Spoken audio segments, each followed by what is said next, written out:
people are actually denied a security clearance? Hi, this is Lindy Kaiser with ClearanceJobs.com. I was reading a RAND report about diversity in the security clearance process over the weekend. It brought up something that we kind of talk about at Clearance Jobs, the need to educate people about the security clearance process.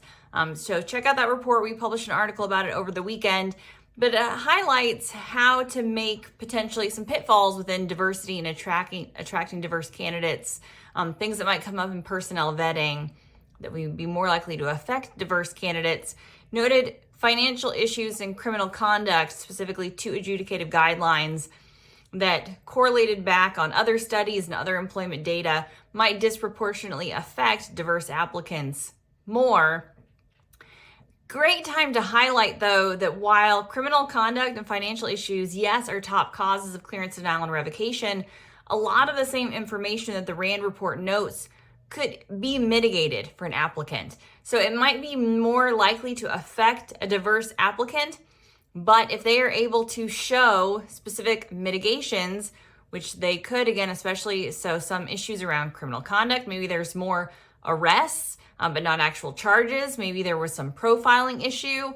Again, maybe there is a financial issue that comes out of a systemic issue for finances in that person's background. Those can be mitigated. Those are issues that do come up in security clearance denials and revocations, but this is why we have an appeals process, and this is also why an initial applicant also has an opportunity to present their case, kind of outline what happened. So if you have financial issues, if you have criminal conduct issues, if you have drug issues in your past, do not weed yourself out of the process, we frequently say. The actual denials rate for an initial applicant for the DoD, I think, is less than 0.1.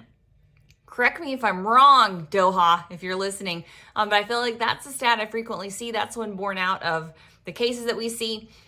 The last time the IC released their numbers, their comprehensive report on security clearances, I think was like 8 years ago. Ridiculous. But the numbers I have in the recesses of my brain, even within the IC, we're looking at maybe a 5 to 10% denial and revocation rate. You're going to have a higher rate of denials and revocations within the IC. They're also not very transparent about releasing those numbers. But even for them, it's not as high as you might think it would be. For many applicants, they can get through that security clearance process. Here's where the hot take comes in, with a little help. So I think that's why when we're talking about attracting a more diverse national security population, education about the process is really the best thing that we can do. Come alongside applicants, let them know, hey, just because you have a financial issue in your background, just because you did drugs in college does not mean you need to back down from pursuing national security as your career of choice. This is what you need to do starting today. This is what you need to include in your application. This is the mitigating information. So I'm here to help. Clearance Jobs is here to help. If you have questions about the process, this is why we do these videos.